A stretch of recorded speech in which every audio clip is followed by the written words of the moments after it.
Un autre petit concept qui est intéressant à se rappeler, c'est, on a parlé un peu au courant des derniers chakras, c'est les sens physiques qui sont liés au sens subtil. En fait, dis-toi que tout ce qui existe dans le physique a sa dualité dans le non-physique.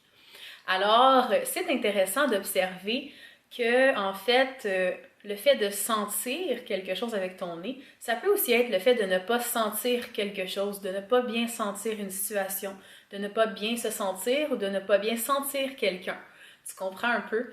Donc, une des phases de libération du yoga, si tu regardes à travers les 8 membres du yoga, c'est vraiment, il y a une des steps où est-ce que tu vas être rendu lorsque tu vas avoir commencé à faire des postures de yoga, que tu vas avoir commencé les pranayamas, que tu vas avoir commencé la méditation, les pensées positives, toutes ces étapes-là, que tu vas avoir fait une observance et une application des lois fondamentales de l'univers qui, exemple, ne pas voler, être honnête envers les autres. Donc, tu sais que tu vas avoir des vertus un peu qui penchent vers la pureté, vers l'honnêteté, vers le don de soi, etc., que tu vas avoir vraiment acquis toute ça, la bienveillance, d'où le pourquoi on a fait tous les chakras. On a vraiment été chercher ces concepts-là à travers tout ça sans que tu t'en rendes trop compte, en fait.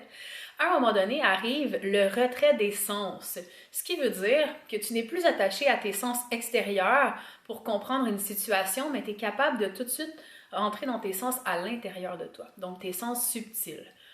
Alors, l'ouïe subtil, comment ça fonctionne? C'est pas que tu vas entendre quelqu'un clairement comme quand je te parle, mais c'est comme si tu vas entendre. Tu sais, comme quand tu t'entends penser, mais tu vas savoir que ce que tu entends, c'est vraiment un message, quelque chose de sage qui t'est venu à toi. Donc, c'est ça ton ouïe subtil. Ta vue subtile aussi, ça va être un peu la même chose et c'est peut-être un peu ce que tu vas apprendre à développer à force de faire sur toi les soins énergétiques et que tu vas en donner aux autres. Éventuellement, peut-être que c'est quelque chose que tu vas développer, c'est-à-dire, pour commencer à voir le subtil, en fait, il faut que tu t'enlèves la pensée que tu attends puis que ça va arriver. Il faut que tu te permettes d'imaginer. Tu sais, comme quand tu es jeune et que tu joues à un jeu, puis que tu t'imagines que tu manges un cornet de crème glacée, mais tu t'imagines vraiment qu'il est là, ton cornet de crème glacée.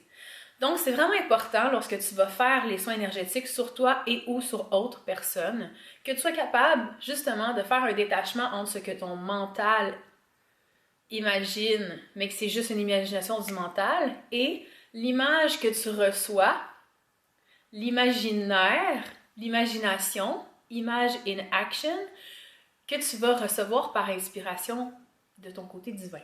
Donc, comme une vérité, comme une réponse. Donc, c'est important de continuer à pratiquer la méditation, le yoga et les pensées positives et tout ce qui va faire en sorte que tu vas rester aligné et que tu vas être plus en mesure de revenir dans ton cœur et dans ton alignement au quotidien. Donc, de continuer à t'observer, de toujours être capable d'être observateur, observatrice, de dire ça, non, ça c'est mon mental, c'est mon ego, ah, ça c'est une vérité du cœur, ça je le sens que c'est ça.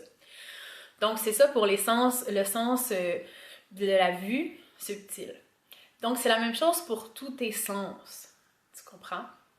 Le toucher subtil, c'est la même chose. C'est ce que tu vas venir utiliser pour te transférer de l'énergie. Donc, tu vas t'imaginer vraiment que l'énergie part de la source. Donc, automatiquement, tu l'enclenches et que ça passe au travers de tes mains et qu'après ça, si tu y crois, tu peux vraiment venir guérir chacune des parties de ton corps parce que tu as ton toucher subtil qui va être activé. Tu vas lui croire sans faille, sans douter de toi. Si tu doutes de toi, prends un temps pour revenir en toi et peut-être même des fois, si c'est une journée qui est moins belle avec toi-même et que tu veux offrir un soin à quelqu'un, attends, remets-le. Remets-le quand tu vas être dans une bonne énergie. Tu travailles avec l'énergie. Si ton énergie n'est pas bonne aujourd'hui, que tu t'en sens pas capable, vas-y pas, parce que c'est quand même un transfert, donc tu veux transférer des choses qui sont positives, bonnes, qui sont alignées.